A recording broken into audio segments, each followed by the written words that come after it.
We grew up calling ourselves Hindu, but we never really stopped to think what that means.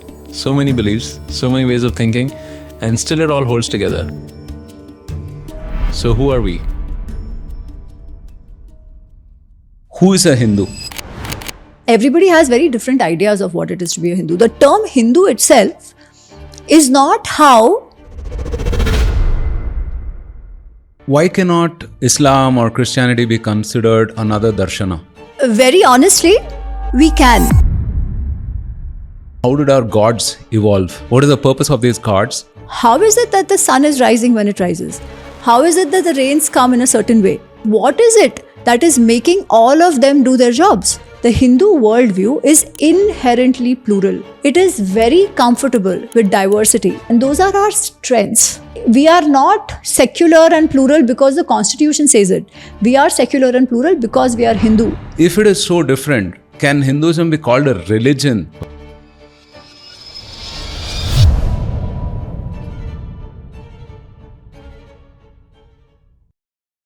Namaste and welcome to a very special episode of Bharat Vartha. Many of us grew up calling ourselves Hindu, but what does it really mean? We talk about many different gods and deities, but also talk about one ultimate reality. There is no one founder, there is no one exclusive book, and so on and so forth. And the more you try and understand this, the more questions you are left with. To understand all of this, we have author Ami Ganatra, who you've seen on Bharat Vartha earlier. She's written a wonderful book, Why Are We This Way? And if I were to, describe it in corporate speak, it kind of lays out the landscape. It's amazing, and it also roots you in our texts, in our shastras, right? And it literally explains why are we this way. So super excited to have you on the podcast, Ami. Thank you and welcome back. Thank you so much. Always great to see you, Roshan. And especially in this new studio for yours, it looks fantastic. Oh, awesome. So very awesome. happy to be here. So we moved maybe about 5 or 6 months back. And yeah, since then people have noticed that the production quality has gone up and so on. So thank you so much. Very kind of you to mention space. it. Awesome. Ami, let me start with a very basic question, right? And perhaps, I'll have 1,000 threads to follow up on after that. Who is a Hindu? I think that is an extremely difficult question to answer very categorically because everybody has very different ideas of what it is to be a Hindu. The term Hindu itself is not how our ancestors described us. The term Hindu is basically how the foreigners saw us. It's when there was exposure of this area, of this space, the land between the Himalayas and the Indian Ocean and the Arabian Sea now, that was called the land where the Hindus stayed, right. The Bharatvarsha, as we called ourselves the Bharatvarsha, or it was called the Jambu Dvipa. But when people on the, now what we call Middle East, but which is on the west side of us, when they saw us, they were like, yeah, people who lived on the other side of the Sindhu River. And they called, because the Sa, they couldn't pronounce the Sa, they called it Ha. It became Hindu. That's one theory. The other is, like, if you go even to China today, they call us Hindu. Now, Hindu could also come from the Indus or the Sindhu Hindu.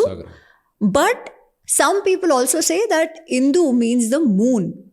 So the people who come from the Chandra Vansha or something like that, that also could mean Hindu. But the Hindu, Sindhu, whatever, all that is called as Hindu. People who are not that, but who stay in this geography. So if you see one school of thought, they will say everybody who is born on this land and who has grown in this culture or who has ancestors here, they're all called Hindus. That is what is generally believed. However, when the other religions, so to say, came in, for example, today we think of Buddhism, Jainism as different religions. That was not the case. It is Hindu and Buddhist and Jains, and that's how we see it today. But even if you see Madhvacharya's Sarva Darshana Samgraha, it doesn't call Buddhism or Jainism as a different religion. It says it's a different darshan. Okay, within this Hindu or whatever this Sanatan framework, it is a different darshan. What kind of darshan? A darshan, a way of seeing the world, which does not treat Vedas as the authority. Jainism is also that, which does not treat the Vedas as the authority. And then there is one group which treats the Vedas as the authority. So the terms that came up were Astik and Nastik. Today we think of Astik and Nastik as people who believe in God and people who don't believe in God, theist and atheist. But that's not what it means. Astik means those schools or those sampradayas which treated Vedas as the source of all knowledge.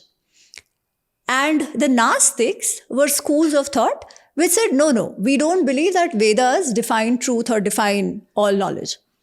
But they were still within this land. They were still within this belief framework, if I may.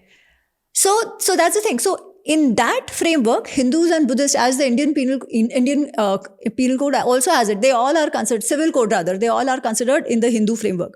That's how it always was. When first the Middle Eastern invasions happened and then the Christians came in, that's when the othering became even more, that, these are Hindus and these are non-Hindus, or we are Christians, we are Christians and they are Hindus, we are Muslims and they are Hindus.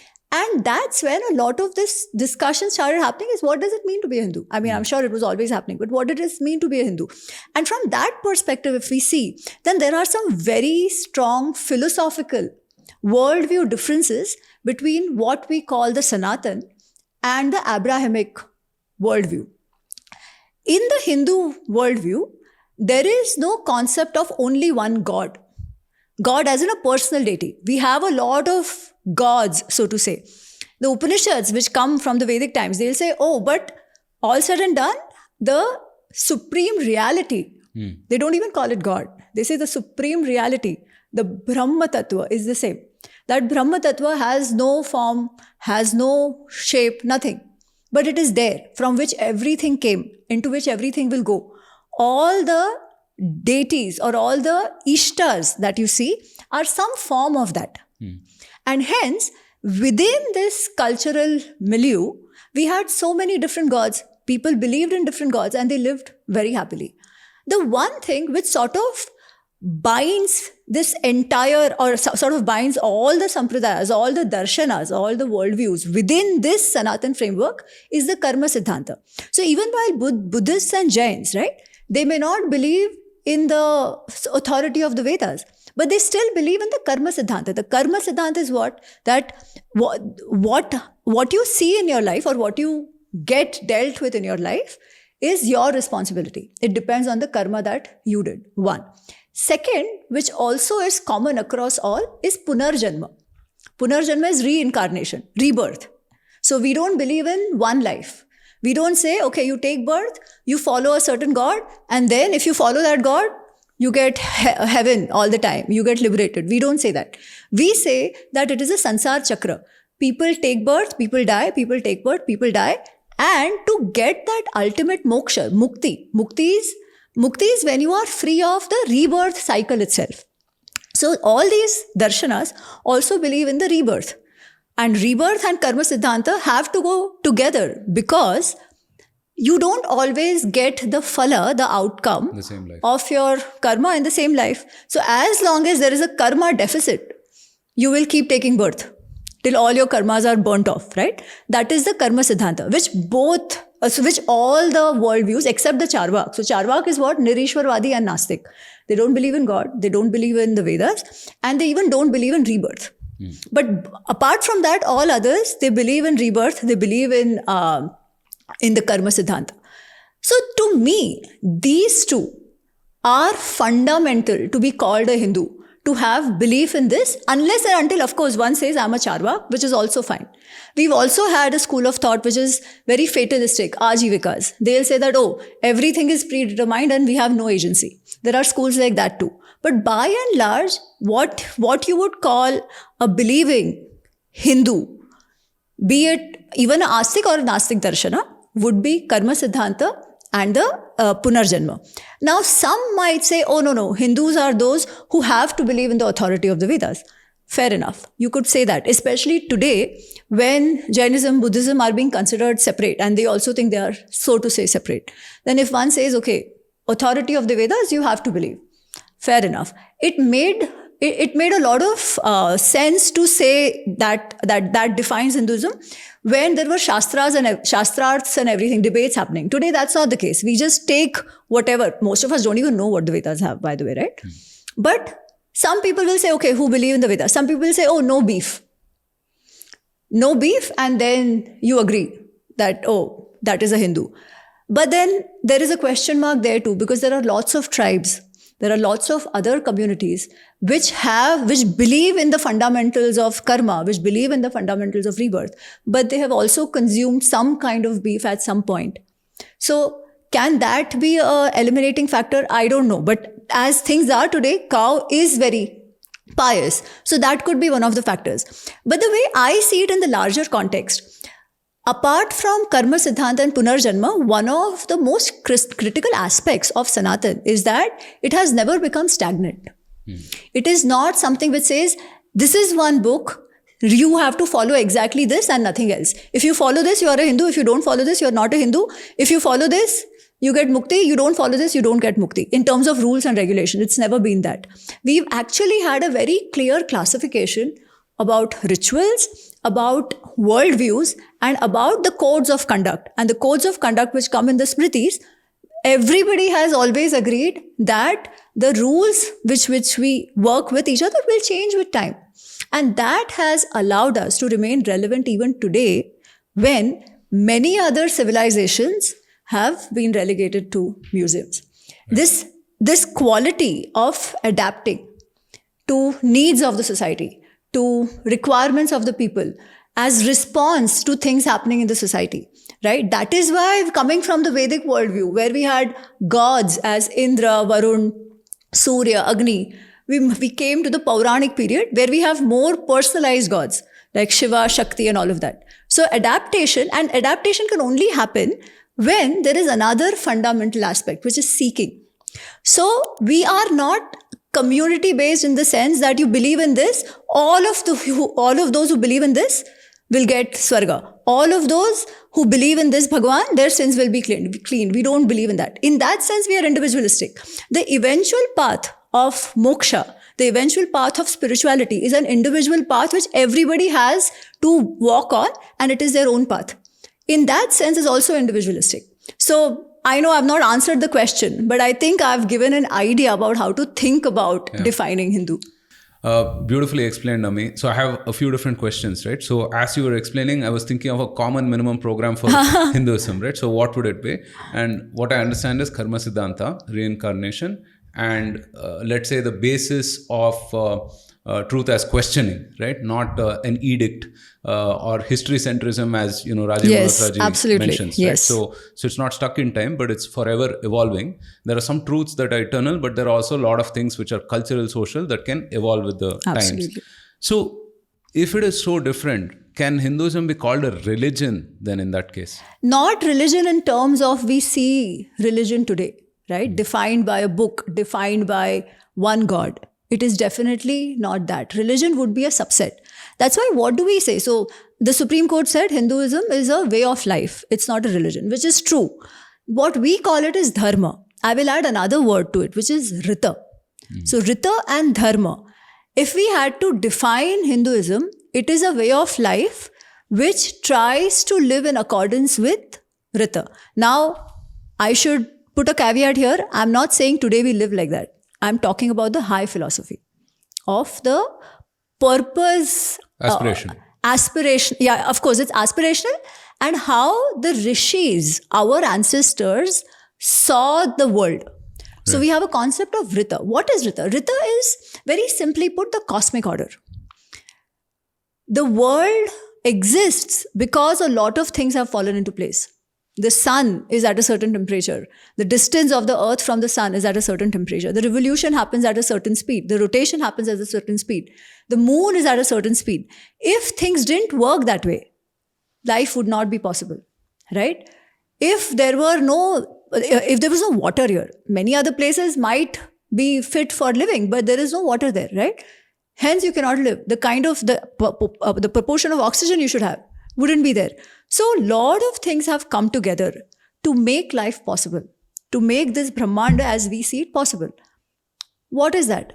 There are certain physical laws, so there are certain cosmic laws which work on all things, Jad and Chetan, living and non-living, which have made this possible. It is not that somebody is sitting up there and saying, aisa karo, but it is just that. That is Rata, the cosmic order, the cosmic truth, which ensures that life goes on. That is Rata. Now, what is the purpose of all the stakeholders defined by Rata? To ensure that the Rata is upheld.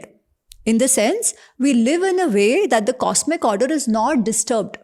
We live in a way that the cosmic order sustains so that the life goes on.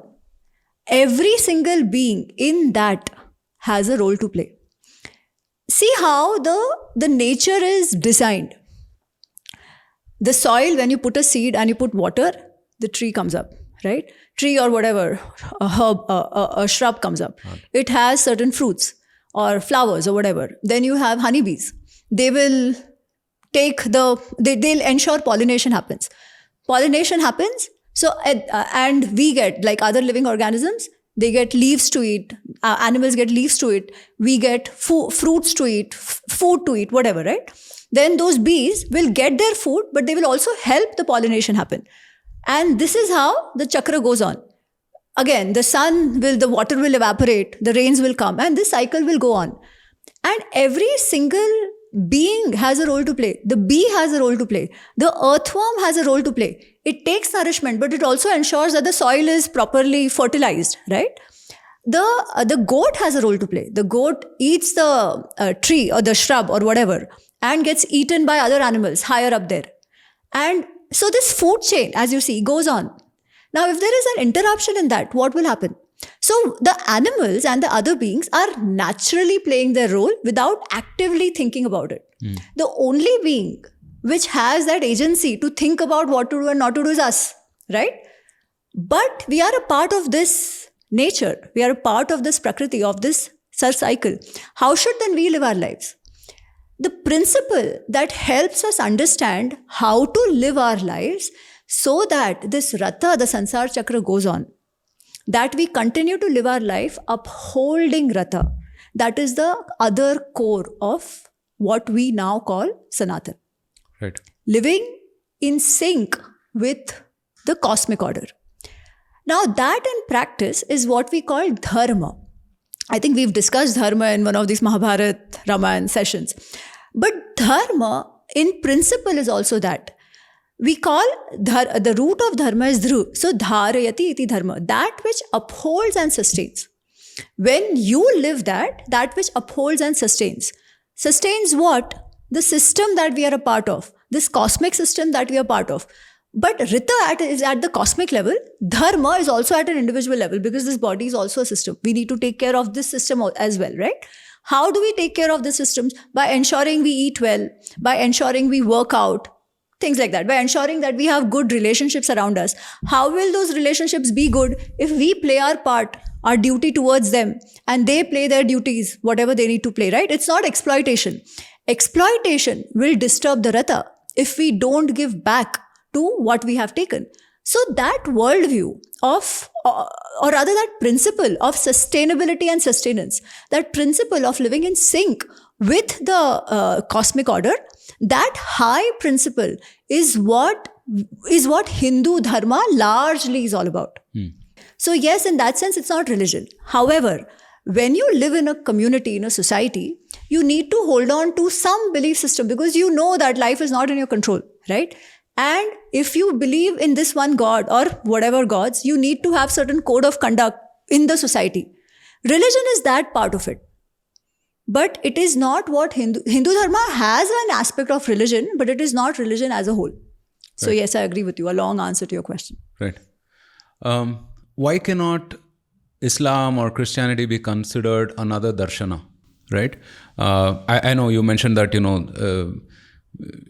they should consider other gods as well, perhaps, and so on and so forth. But is there a case to be made that Islam or Christianity can be another form of like a darshana? Very honestly, we can. And I'll tell you why. I mean, we can. The thing is, will they want to be considered as a darshana, right? But for us, if you see even within the Vedanta, so we have different schools of thoughts and different schools of viewing the world, viewing the relationship between the individual and the Paramatma, viewing, understanding what creation is all about. Those are called darsha, to see the reality, right? To see that relationship between us and the Pinda and the Brahmanda. That is called darshan, the schools of thoughts, in which we have yoga, sankhya, vaisheshika, nyaya. We have Mimamsa and Uttar Mimamsa, and we have Purva Mimamsa. So the Uttar Mimamsa is what we call Vedanta, the Ant of Veda, which talks about philosophical stuff. Now in that we have something called as Advaita. We have something called as Dvaita, right? Now, what is Advaita? Advaita says there is this ultimate reality, the Brahma Tattva, and we are just that. Just that we have forgotten that we are that Brahma Tattva. And once the avidya, ignorance goes away, we will realize it. But there are some other paths like the Vishishta Advaita, Dvaita especially. Dvaita says there is a God. The Brahma Tattva is the God. They still consider it formless and stuff, but there is a God and you are different from that. Okay, not very different from how maybe Islam and Christianity see it. So yes, from that perspective, we can say, theek hai, it can be a darshan. However, the biggest problem, or rather the biggest differentiation between saying that, or rather for them to accept that they are a darshan, is that all our darshan, all said and done, okay, see the ultimate Bhagwan Tattva, even if they give a form, like Shiva, Vishnu, even if they give a form, they see that as the Nirgun Nirakar Brahma, which they know that manifestation is for us to behold that Tattva. Okay, and that Brahma Tattva is not a vengeful God. The Brahma Tattva is not saying this is the only way to live. The Brahma Tattva is not saying that if you don't believe in this God, you will go to Narka. Advaita and Advaita might have difference of opinion on how to see God, how to approach God. There will be difference in some rituals and stuff. But they will not say that if you don't believe in mine, you don't have the right to live. It doesn't say that this is the only path and no other. That broadness of mind is what I think the Abrahamic religions do not allow. That is where the issue is. So while we can say, yeah, it's one of the ways to look at the world, because we have many, that could be one, would they be comfortable opening their minds enough to say, yeah, at the end of the day, it's all the same? Because even in the Shaiva Vaishnava, like even within the Dvaita or the Advaita worldview, we have Shaiva Darshan, we have Vaishnav Darshan and stuff. We have Shiva, we have Vishnu, we have Shakti, right? All that is there. Somebody might say, oh, Allah is the same thing, or the God, the Christian God is the same thing. But even in that, what do we say? Oh, Shivaya Vishnu Rupaya, Shiva Rupaya Vishnave. Shiva and Vishnu at the end of the day are the same. They are into each other. One is in the roop of other, the other is in the roop of one. The same thing you extend it to Devi. They'll say at the end of the day, they are all the same. Why will the Abrahamic religions accept that is the question. So even if we accept it, it really doesn't fit into our systems, because just the very way of, or rather just the open-mindedness that ekam sat bahuda vipravadanti, that there is one truth and there might be different paths to get to that. There is one truth which manifests to us in different ways, is not what they believe in. Right. And that is essentially a key difference. And this concept of the other is a relatively new question when you look at the grand scheme of things, Yes. right? I mean, you're talking about 1400 years or maybe let's say 2000 years. So our ancestors at the time that we're talking about could not have conceptualized this concept of the other that we have had to learn, Yes. Through the painful and realities. See, the other is always there, but that the other cannot survive unless they become like you. Yes. That is not there. So we have had a lot of diversity, right? And that diversity. So if, for that matter, if you see the debates between a Shaivite or a Vaishnavite school of thoughts, or between a Dvaita, Advaita, Vishishta Advaita, it's not always civil. Okay, it can be really very passionate. calling each other's names, abuses, and all of that. That also would happen. That is in a way othering, no? Because you don't believe in the other. And the idea is also to ensure that your worldview prevails. But that is it. It is at a mental level. It's at an emotional level. It doesn't go out to say that, oh, you don't believe in mine, we will tolerate you unless because we can't do much else, or we will kill you, or you systematically convert. Right. Or you use state force to ensure everybody thinks in the same way. What else? The idea of questioning is another thing which is not present in the Abrahamic worldview, right? You question, that is a blasphemy. You raise a doubt, that is heresy and blasphemy. We don't have that concept. We are allowed to question. And we are told, okay, you find it. That's why we have so much, right? We don't have one book. We have so many worldviews because that questioning was allowed. Yeah. That is another big difference between the worldviews. I want to understand, how did our gods evolve? Right? What is the purpose of these gods and deities? And why do we not worship Indra or Agni or Varun like they were mentioned in the Rig Veda and so on? How did this evolution of gods happen to what we see currently perceive as gods as well? So I'll share how I think about this. And that's how I started the book as well, a little bit. See, man initially lived in jungles. If we go by the theory of evolution and all of that, they lived in jungles, not so civilized. Later on, because the man had brains, it had intellect, they started settling down, creating their own small societies and all of that. Agriculture started happening. It started with the discovery of fire, right? If there was no fire, no clearing would happen. If there was no fire, no cooking would happen. If there was no fire, survival itself was endangered. Because people were living in the forests at that time, whoever our ekdam old ancestors were, right? The fire changed everything. They started settling down. And over time, they observed the nature that a lot of their survival is dependent on the forces of nature, on rain, on the soil, on air, everything, right? If the rains didn't come on time, you couldn't survive. If the sunlight was not right, you didn't survive. The food wouldn't grow, all of that. So, think of it as how would that ancient brain see the world? It will think that, okay, I don't control them, they control me, right? So they are something which, that nature is greater than me.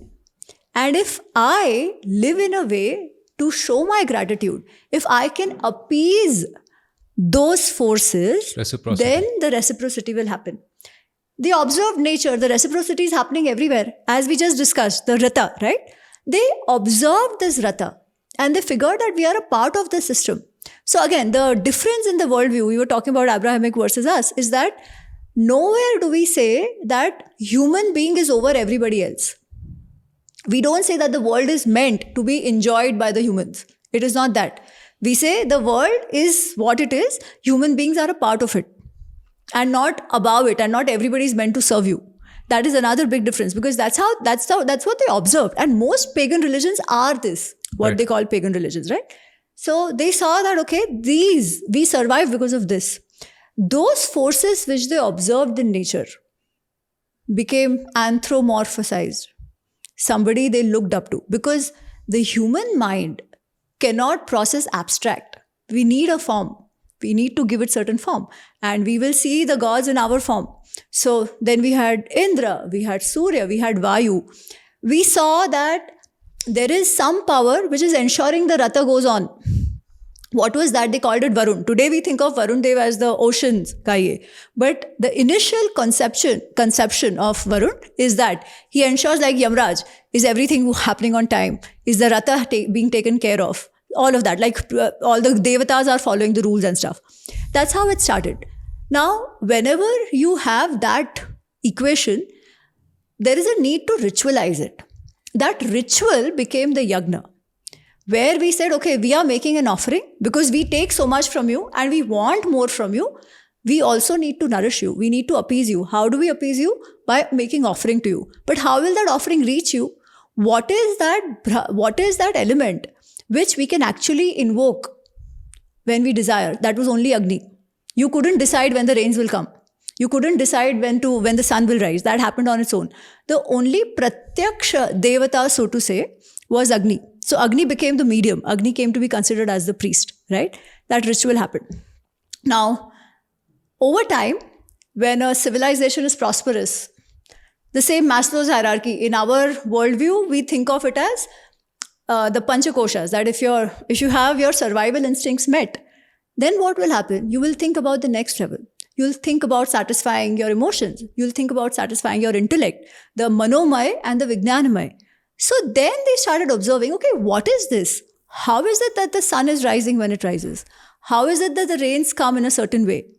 Yes, we think of it as Varun, but what is it that is making all of them do their jobs? Then this concept of there is a truth behind, above it, right? So if you see the Rig Veda as well, or any of the Vedas for that matter, you have what is the Karma Kanda part, which is for the ritual of doing the yagna. The Vedas are essentially for doing the yagna, for doing that ritual. What prayers to pray, which god to invoke, what to ask, how to do it. Vedas deal with that part, how to sing. The Samaveda is when you call the Devatas, right? You invoke them, you call them, then you have to please them. Like you please your guest, you entertain your guest. So you need music. That is what Samaveda is all about. And then you ask them to leave, but while fulfilling the desires you want. It's basically that. Right.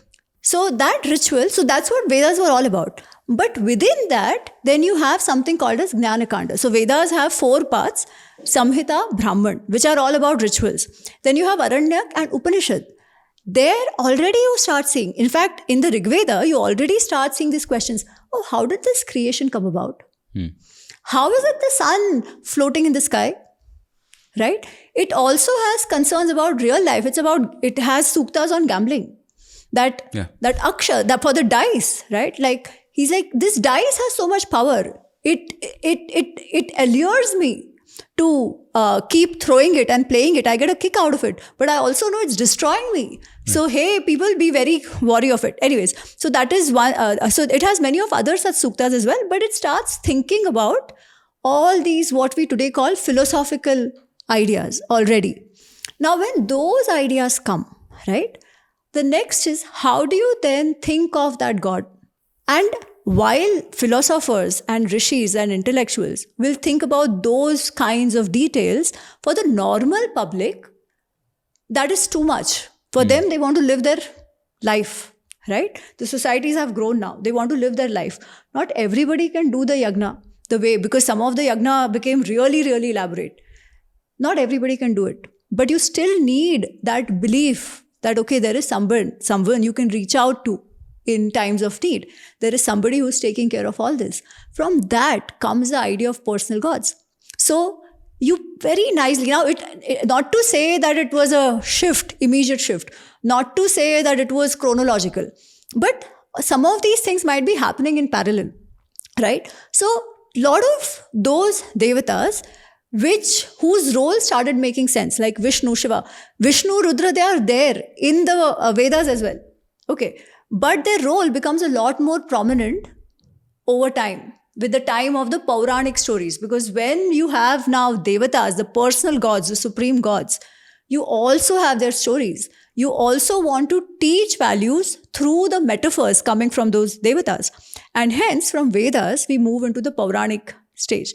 Now, in the Puranic stage, some Devatas who were, let me not say secondary, but who were not supremely prime, unlike Indra and Agni. Indra and Agni have the most suktas in the Rig Veda. Right. But coming to Yajurveda, already Rudra becomes very prominent. And then over time, you have Rudra who becomes Shiva as we see him today in the Puranic times. We have Vishnu, who becomes way more prominent and powerful coming to the Puranic age. And we didn't discard Indra. We didn't discard the others.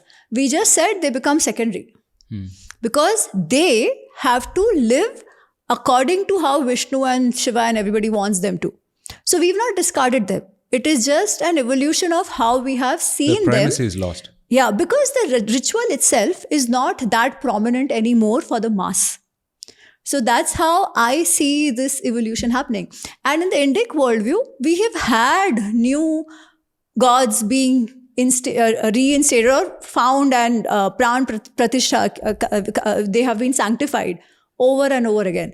Lots of Devis that we know today were not there before. There could have been regional Devtas, like we have the Lokpalas, like we have the Dwarpalas in many places, or we have the Kula Devtas or the local Devatas, right? There might have been a time when some of them were really very local. But over time, they got absorbed in the larger pantheon, got more stories, got connected to the larger civilization. Many other people got introduced to them and they also became prominent. And then we say, oh, they are also just a form of Shiva or a form of Vishnu or a form of Devi. Right. So that's how, so what we see today is actually a churn, an evolution of a belief system that has evolved, developed, adapted over thousands of years. Wonderful. I think it's degrees of relatability, right? Yes. I mean, so starting with Brahman, then the fundamental forces of nature, then you see that people, I mean, you see the gods assume a more human form, Yes. down to, let's say, your Grama Devta, Kula Devta, and so on and so Absolutely. forth. But, is there a quote unquote technology of God making, as, Sadhguru says, right? Can we consecrate anything and everything? Or, I mean, is there a method to it? Can we? I don't know. But if there are rishis who are powerful, they can. Okay. So, okay, who is a Rishi? So Rishi very technically is somebody who is a mantra drashta who saw the suktas that we see in the Rig Veda. That is a Rishi. We have male Rishis and we have female Rishis. Female Rishis later came to be known as Rishikas. The idea is that these people were spiritually, adhyatmically more elevated. They had a lot more focus. They could access the realms beyond the five senses in their state of samadhi, in their state of meditation. Okay. And to them came the knowledge which was existent. They don't claim to create knowledge. They say it was existent. And whatever came to them later on was preserved in their families and took the shape of the Vedas as we have today.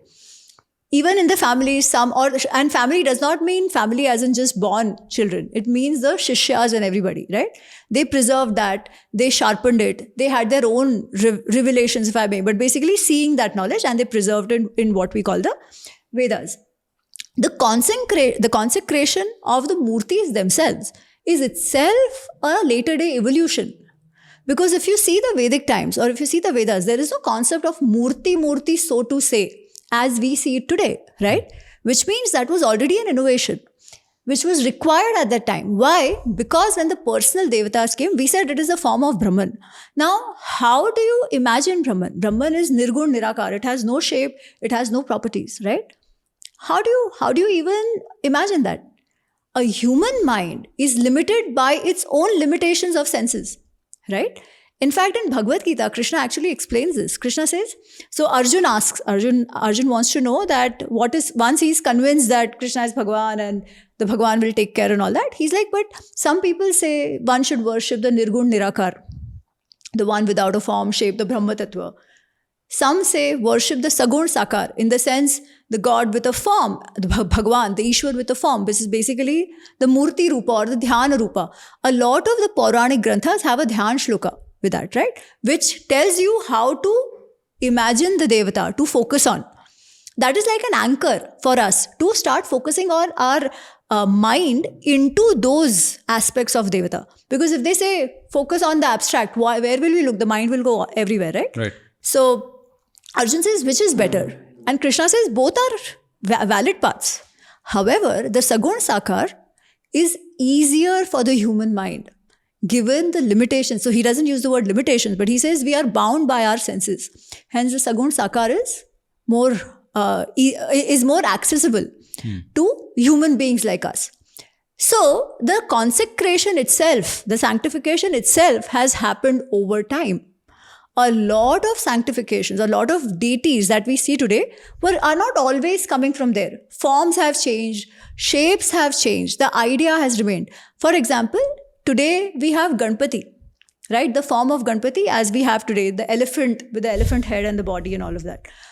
But the quality is that Ganpati, the form we have today that has taken, you don't see that. Or rather, the form we have is not really found in the Vedas, so to say, even if the word Ganapati is there. But the word Ganapati is not used for Ganesha as we know.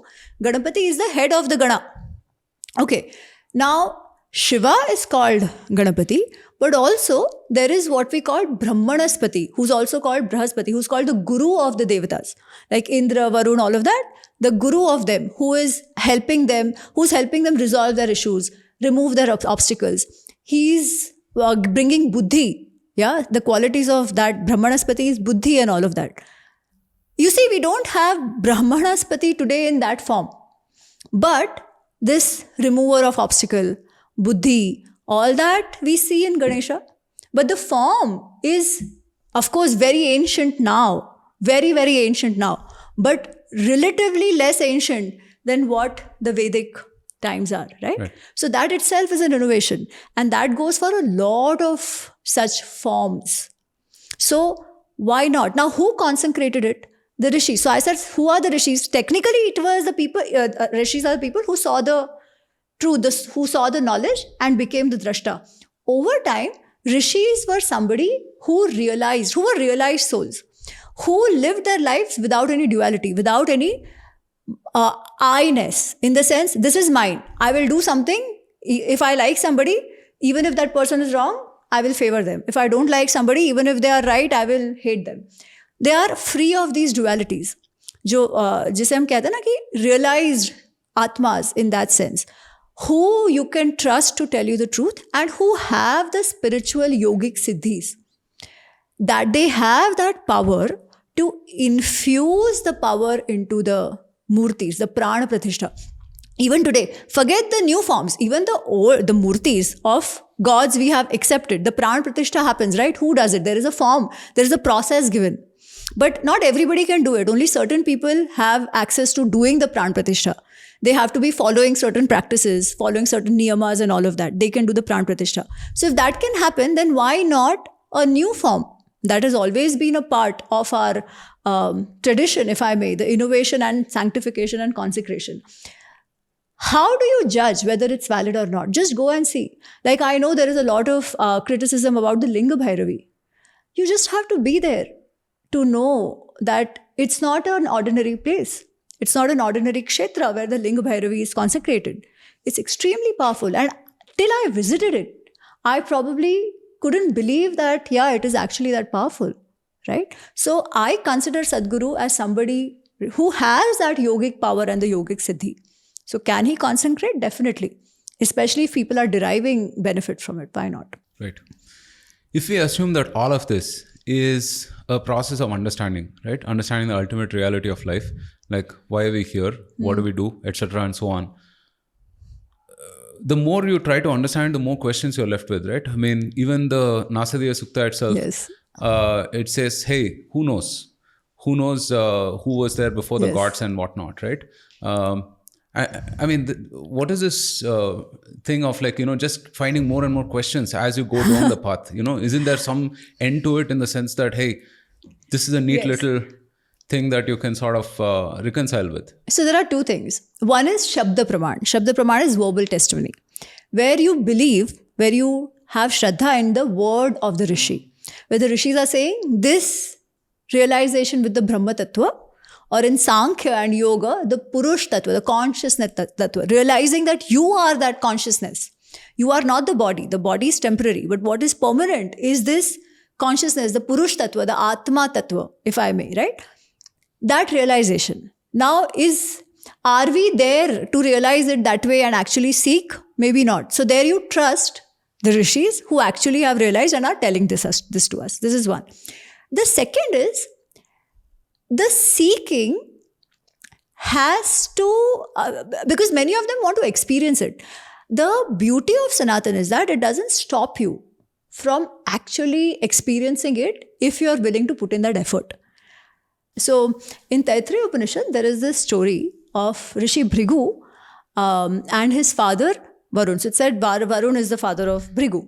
And Bhrigu wants to know and experience this ultimate reality. What is this ultimate reality? Is it this body? Is it what? So he goes to his father and his father says, meditate on it, think about it. So he thinks about it and he's like, oh, maybe this body is the ultimate reality. And he comes back and says, this Annamaya Kosha, because this is real, this is what I see. That is what it is. If that is not there, nothing else remains. So his father's like, okay, great. Think more. So he goes back. Again, he does his sadhana. Again, he does his dhyan and all that. And he's like, no. The body is there even when a person is dead. Right? What is it that's not there? Why is it not conscious? Then he's like, oh, maybe it's breath. He's like, oh, the prana. So there is something that's called a pranamaya kosha. And he's like, oh, the prana is the ultimate. His father's like, great. Very good. Think more. So he goes back again in a state of meditation. And he's like, oh, actually, it's still the mind. Because sometimes if the mind is not working, your breath might be there, body might be there, but you'll still not be functional. So all these desires, this, that, getting things done, it's happening from the mind. Okay, fine. Go. Think about it more. He comes back and he's like, no, at the end of the day, it's buddhi. Because the buddhi, the mind also works according to the buddhi, which is the vijnanamaya kosha. So slowly, he's peeling the layers. Okay, from the physical to pranamaya to manomaya. So manomaya, more emotions, then the intellect. And then he's like, great, good, very good. Think more. So again, he goes. And then he reaches what is called the Anandamaya Kosh, which is that level of bliss, which only comes when you found the truth. And when you found the truth, that what are you really? What is it that this buddhi is also, what is beyond the buddhi itself? Buddhi also. So when I say I say my buddhi. What is the I? I say my hand, my nose, my eyes, my buddhi, right? So the buddhi is also separate from me. Otherwise, I won't claim my. So what is that I? That I tattva, eventually he comes to a state of Satchidananda, which is an Anandamaya kosha. And when he comes there, no questions remain. So that is how it is. So there is seeking possible, but you have to put in a lot of effort. For some, it could happen naturally. So again, yoga. What is yoga? Today we see yoga as exercise, but exercise is a part of it because you have to be physically fit even to get to this level of sadhana, right? But the ultimate objective of yoga, as Patanjali Rishi tells us in Patanjali Yoga Sutras, is that Atha Yoga Anusashana, Yoga Chitta Vritti Nirodha. Yoga is a state where all the thoughts, all the activity of the mind ceases to exist. What happens then? Tatha drashtu swarupe avasthanam. Vritti sarupyam itaratra. At that point, when all this activity of the brain ceases to exist, what happens? You get situated in your true form. Otherwise, it is this vritti, the properties associated with the physical body, the prakriti. Even the buddhi is a part of the prakriti that you identify yourself with. I identify myself with body, with my buddhi, with all of that.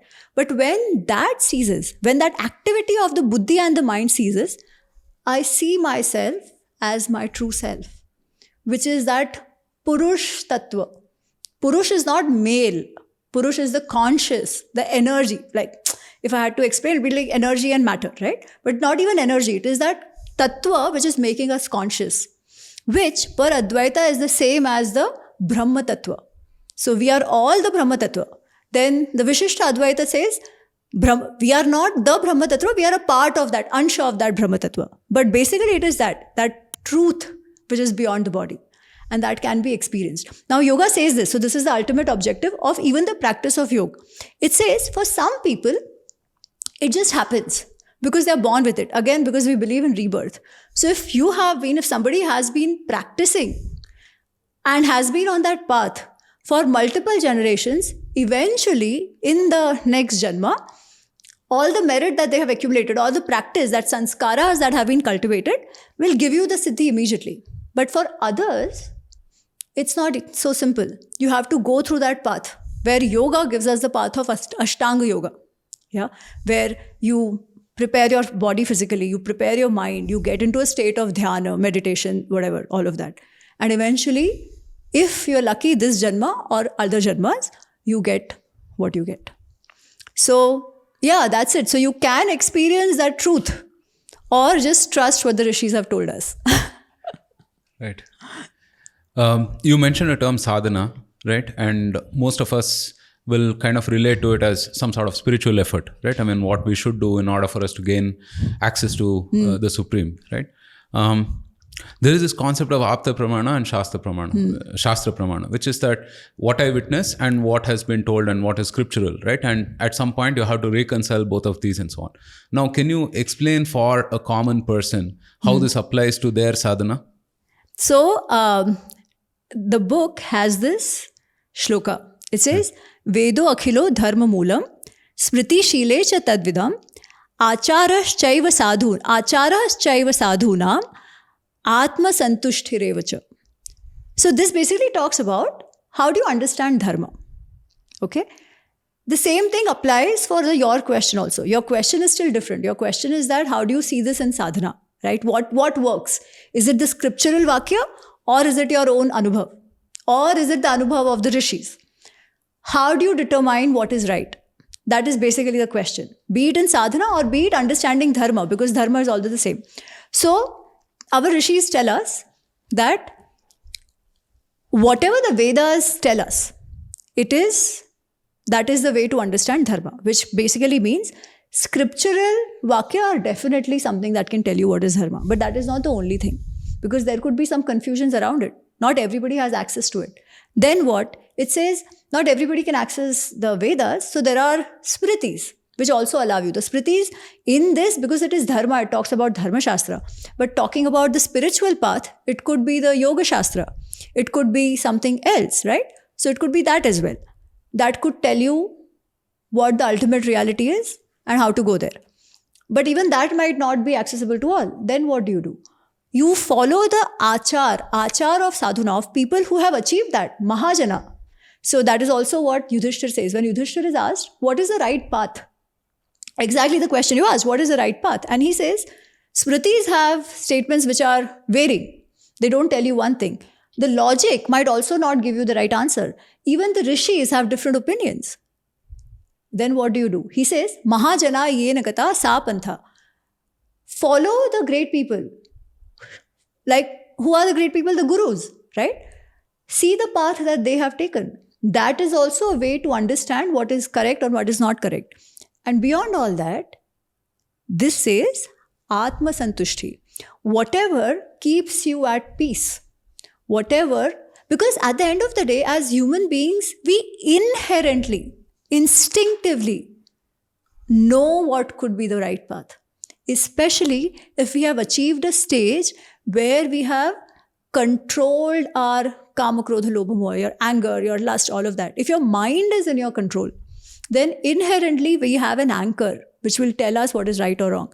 Because why else would we have this aspect of guilt? Even if nobody knows, if we do something wrong, nobody knows. We still feel that guilt because that anchor is inside of us, which is telling us what is right or wrong, right? So whatever else we do, if that peace is not there, it is not right. The same goes for sadhana as well. So there is Shastra Vakya, for sure. However, personal experience cannot be discounted at all. Especially, but personal experience ke liye can't be just any personal experience. You first have to get to a level where you actually can start controlling your mind and body. And then look within, find that anchor. And then say, okay, this is a valid experience too. Is that also why rituals are important? Yes. Having these daily rituals, right? Because then it prepares your body and mind Absolutely. to sort of receive the wisdom of the ages. Absolutely. So in fact, that is the purpose of the rituals. One, it gives up discipline to your life, right? It takes that time out where you are not focusing outside on the material world, but in what you're doing. Now, ritual shouldn't be done for the heck of it. It should be done with this in mind. But they say when somebody has realized or achieved that siddhi, then even the rituals don't matter. Because, and if the rituals don't take you there, if the rituals don't make you more broad-minded, if the rituals don't make you more curious, if they make you more fanatic, if they make you more closed-minded, then you're not doing right. So that also I'll say, yes. So there is no one path, basically. There is, people can achieve their goal in different ways, but there is a guidance given. So how do I realize whether my path is karma yoga, bhakti yoga, etc., right? I mean, if you think about the different paths to sort of realizing all of this. I think you will only know. Through intuition. Through intuition, but also through more study. Right. listening to lectures, swadhyay, what they say, right? So even Taittiriya Upanishad says that don't stop your swadhyay, even if you have learned and all that. The swadhyay is not just, it's like growth in your professional career, right? Different paths may exist even for growth in a professional career. How do you know? You might have started with something. You might have started with a technical path. Over time realized, oh, but actually it's the managerial path which makes more sense to me. Somebody might say, no, I will stick to the technical path only. Somebody else might say, oh, this is all great, but this is not my path at all. I want to move to something completely different. I want to move to teaching, right? This is not that different. It is trial and error. But the effort of study has to be there. The desire to achieve that ultimate has to be there. And you will find your path. The other thing which people recommend is that if you're lucky enough and can find a guru who can guide you on that path, even then you know. However, all said and done, I will say one thing. Karma yoga is the basis of everything. Karma yoga is the path of action. What kind of action? You do what you need to do. You do what you need to do as your duty, your kartavya, depending on your position, role in life. Okay. That cannot be substituted by anything. Along with that, there can be bhakti yoga. Along with that, there can be jnana yoga. There is an aspect of karma in all of that. Just that, what is karma yoga? Karma yoga is doing what you need to do without getting too hung up on what the outcome is going to be. Because the outcome is not in your control. That you surrender. But you give your best. You give your best and accept eventually what comes your way after you have done your best. That is karma yoga. So karma yoga, the way I see it, right, is not like a separate path. It is like the substratum on which different paths are built. There is no running away from karma yoga. Right. The way I think about it, right, I mean, there's such a base impulse in us to understand things, right? And to ascribe purpose, meaning, etc. Yes. And what I have realized is it's best to sort of express this via carefully regulated practices and things that have been passed on by your elders and so on. Otherwise, I mean, it might find expression in strange ways, yes. right? And in ways that may not entirely be desirable to you in the long term or even society, right? I mean, we saw, for example, wokeness as a religion, yes. right? And it's crazy. I mean, you have the same kind of tenets in terms of gods, deities, rituals, practices, in-group, out-group, all of that, in-group, yes. out-group, and all of those things. So in some sense, right, I mean, I think following your sampradayas would be the sort of shortest, best path to getting started. Absolutely. Absolutely. The thing I will add is, don't become so fanatical that you think this is the only way and there is no other way, and not allowing others to follow their paths. Because sometimes what happens is that the identity and the association with the sampradaya becomes way more important.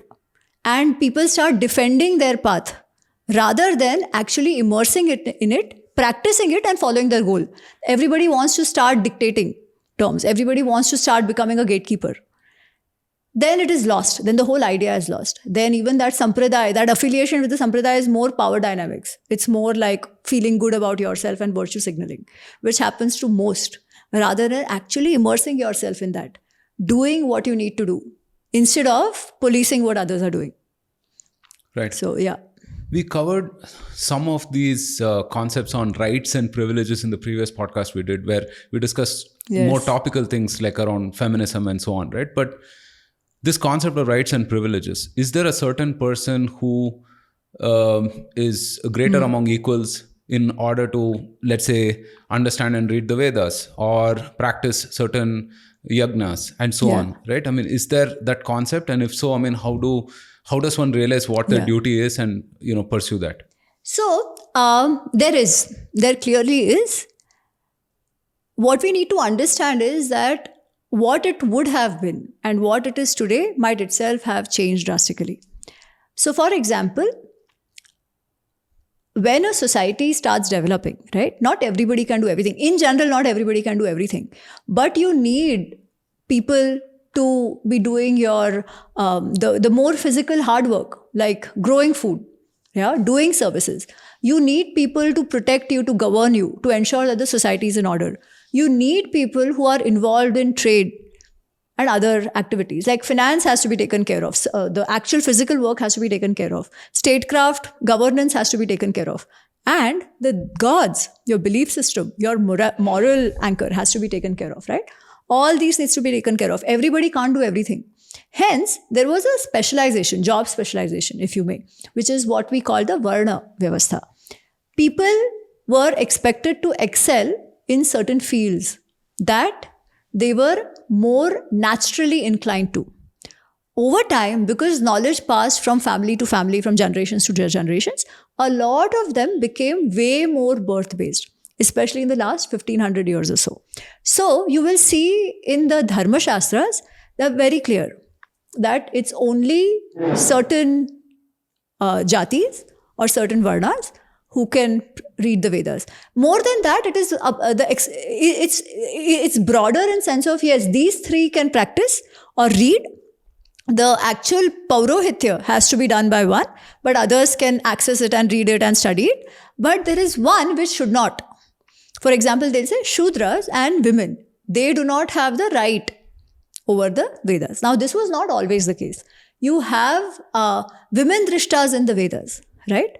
You have stories in the Vedas itself where a Dasi Putra eventually becomes a mantra drashta. But yes, over time, you need to have separation of roles. So things did become more rigid, and there are qualifications about who should do what and who does not have the right to do what. But this right was not standalone as a privilege as we see it today. There was a very solid expectation for ensuring that that right is not a right but a duty. So it is not right, it is a duty that one has to follow. And to follow that duty, you have to live in a certain way. There were very strict expectations of lifestyle to those who were considered as the custodians of the Vedas. Over time, what happened? It became more a privilege and gatekeeping that, oh, this is my right, you will not be allowed, right? Or the other side, people who don't want to really follow the rigor, but want the right. Right? This terminology of rights and the idea of rights, which has in the last few hundred years, call it for whatever reason, this terminology has created way more problems. And also that right mindset, which we can blame the colonization for it, but I think it has come in the society itself, and it always happens because the power dynamics start happening, right? How should we see it today is the question. Because previously, yes, there were custodians, only they could propagate it. It was all oral. Then it got written. Today, people can read it, right? So, can you tell somebody don't read it? No. You can tell somebody, oh, you cannot chant it this way, or you cannot do the puja part this way. Also, the societies grew. Not everywhere you had those certain class of priests who could reach. So, people developed their own priest roles. So, you have so many temples where the priests are not really Brahmins. Very many different sampradayas have their own priests who are not coming from the Brahmin, who are not really born Brahmin, so to say. So things have changed, things have adapted, what is more important? The goal should be that that legacy of wisdom, those rituals need to be protected. You had a group of people for whom it was a duty. When that changes, would you still say only they can do it and no one else? No, especially today when the technology itself has changed and everybody has access. So I think today the way we need to see it is, if there are some people who are so dedicated and are actually putting in that effort, giving up all other material pleasures to protect the tradition, let them.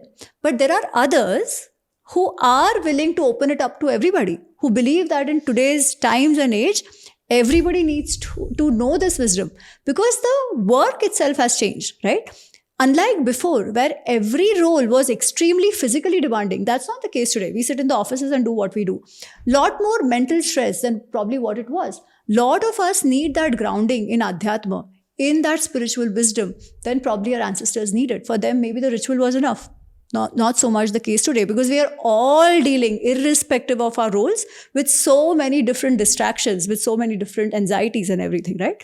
So that grounding is needed. And we have Chinmay Mission, RK Mission, Satya Sai, so many such gurus Gayatri Parivar, who believe that today everybody, irrespective of which jati they are born in, should have access to all of this. Also, this discussion itself is not new. It goes back to the time of Mahabharata, where Yudhishthir is asked that who is a Brahmin? Is a Brahmin by birth? And he says, no, it's by the work you do.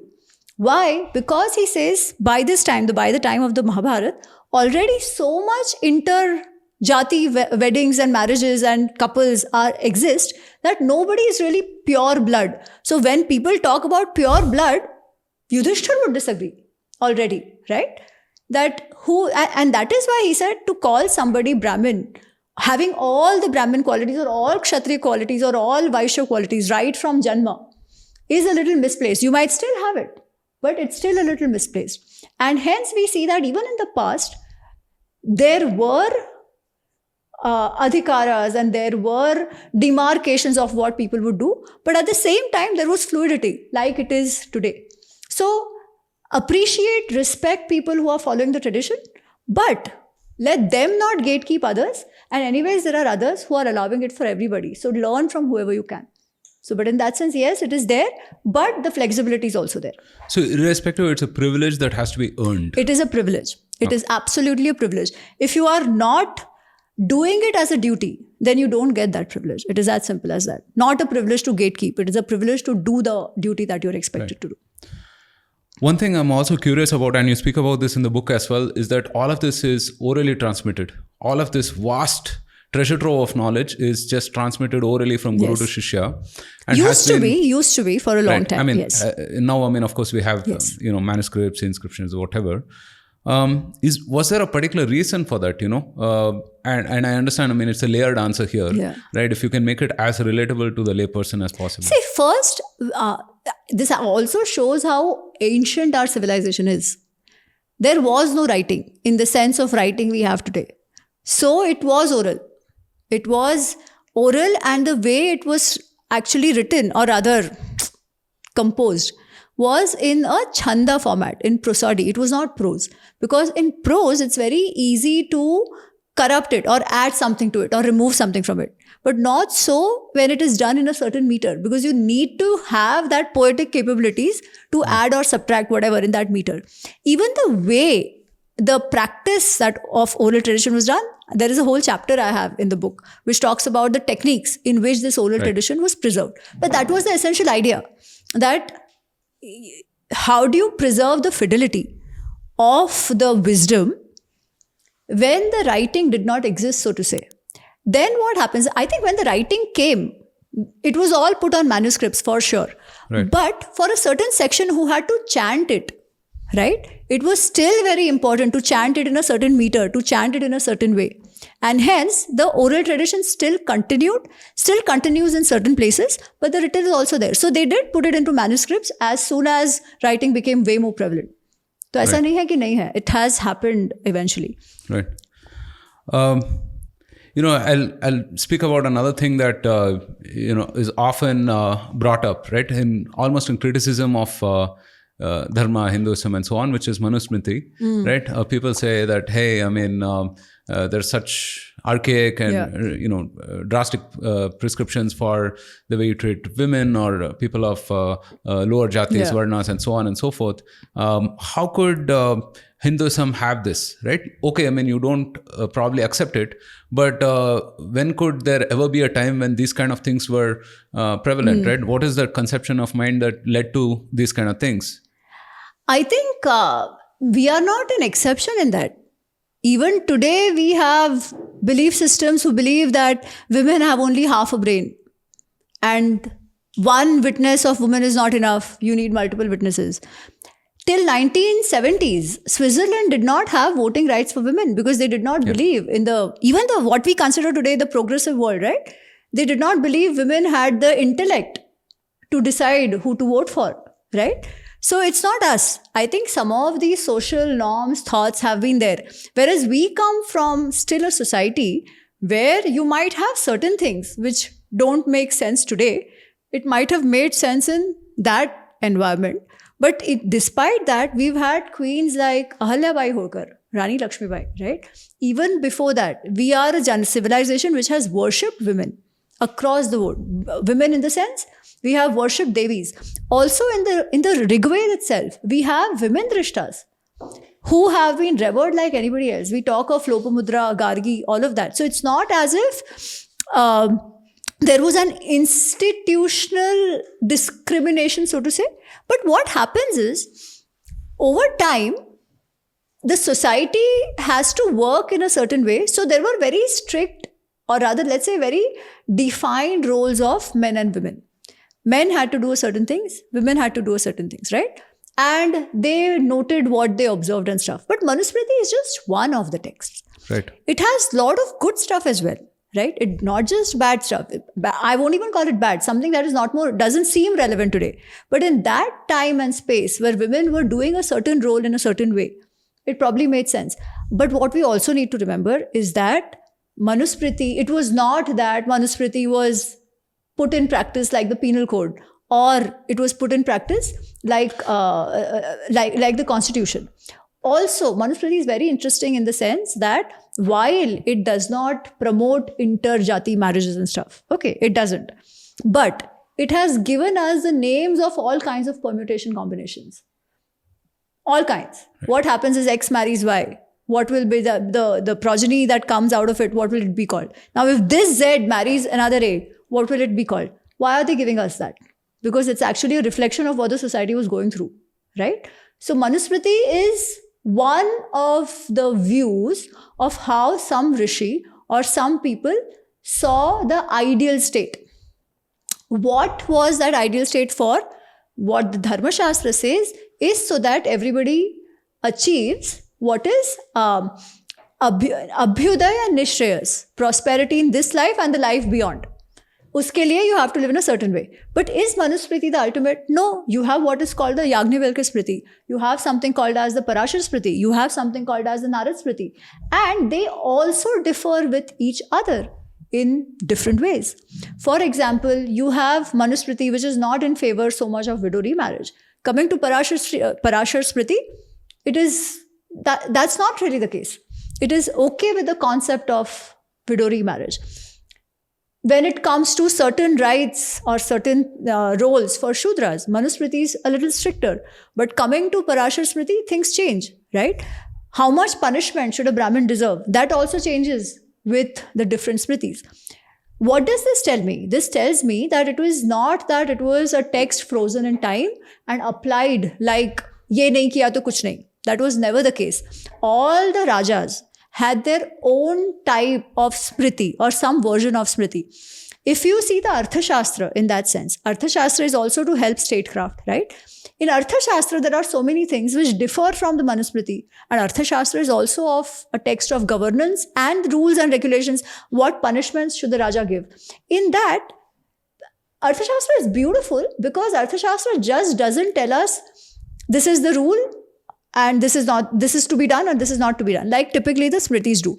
It is actually what we call a good, I don't know what to call it, but it's more like a thesis where it will say, for, say, widow remarriage. I'm just giving an example. Not that Arthashastra says exactly that, but it says for a lot of things. The school of Manu says ABC. The school of Bharadwaj says XYZ. Naiti Kautilya. Kautilya doesn't agree. Kautilya says EFG. Yeah? So, what does this tell us? This tells us that even at the time of Chanakya, he is not considering the Smritis written in stone. Smritis serve as guideline dependent on Desha Kala, right, time and place. And they can very well change. Because if that wouldn't have happened, why do we have so many Smritis? How can Chanakya so nicely and comfortably say, okay, I don't agree with this. I think this should be the case, right? So that has happened. These were guidelines. These were books that guided. They were not something that had to be implemented that way. Yeah. You had to take into consideration the situation, the time, the place, what was acceptable in a certain community, not acceptable in a community. And then eventually things applied. So even Arthashastra will say, yes, all these vritis are there, guidelines are there, all of that. I'm saying XYZ. But the ultimate right to practice or to apply or give punishment or whatever will be the king's. The king has to see the context and decide what needs to be done. So that's how it is. The thing is, today, people who criticize have also not really read the Manusmriti the way it should be read, and they have only stuck to the Manusmriti rather than seeing it as one of the texts in the whole evolution of the Dharma Shastras. Right. And also those who support it be saying that this is the text, see it in a very narrow context, because they also don't see that it is one of the texts in the range of texts that have happened. Yeah. And rarely anybody has really read it. So Neither is right. Yeah. And I think the greatest thing is the fact that, perhaps, in its own time, it may not have universally applied, right? It was Absolutely very probably not. locally applied. Absolutely and when not. we look at it today with that universal lens, Taleb calls it retrospective bigotering, Yeah. right? When you look at things of the past with the current standards and principles you hold, Yes. you may be ignoring a lot of the context, a lot of the nuances, and the layers in which that was the case, right? So, I think I'll end with a more personal question, right? Which is that given that we are an inheritor to such Yes. truly, what can I say? It's a treasure trove of wisdom, right? And such a beautiful tradition, right? How does it make us different? You talk about, this intercultural exchange that you have with folks from other nationalities and other faiths and so on. I've had my own share, Yeah. right? Having interacted with folks abroad and, folks from other faiths and so on. How do you think it makes us as Hindus different? I'll answer that. But you said something very beautiful. And I will go back to the first question you asked about who is a Hindu.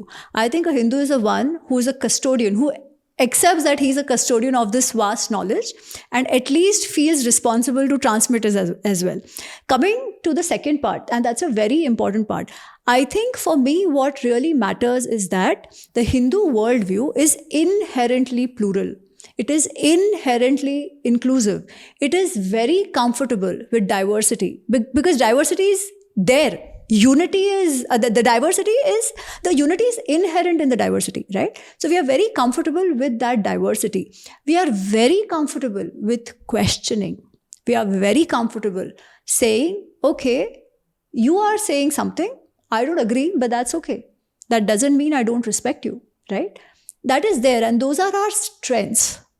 We should not lose them just out of reaction to others who don't believe in this.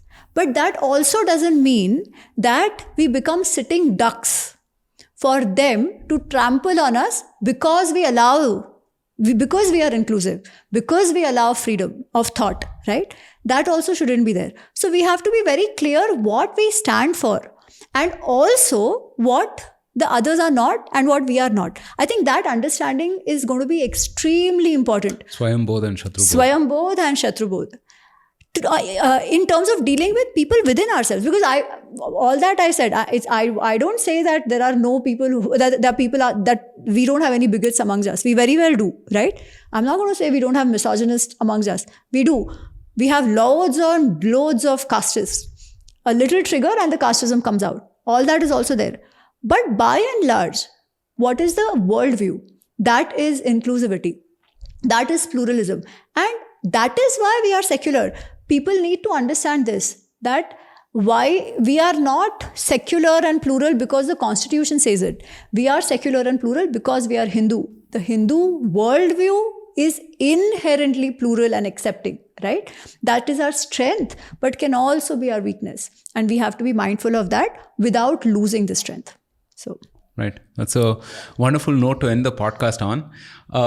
I made a conscious decision not to ask specific aspects of the book itself because I didn't want it to become like a discussion which is centered around what is this and how is this and so on and so forth. But what the book does is it just lays out this framework, right, where you're able to situate yourself irrespective of like where you're coming from, and I think it's a helpful, I would say, starter pack to get started on, how to understand this, highly nuanced, highly sophisticated tradition that we've inherited, right? And to that end, I think it's done a wonderful job. I really had a lot of fun reading this book, recognizing a few things that I thought I knew and so on, and understanding a few more things about it. And of course, I'll be going back to it many, many times over. Yeah.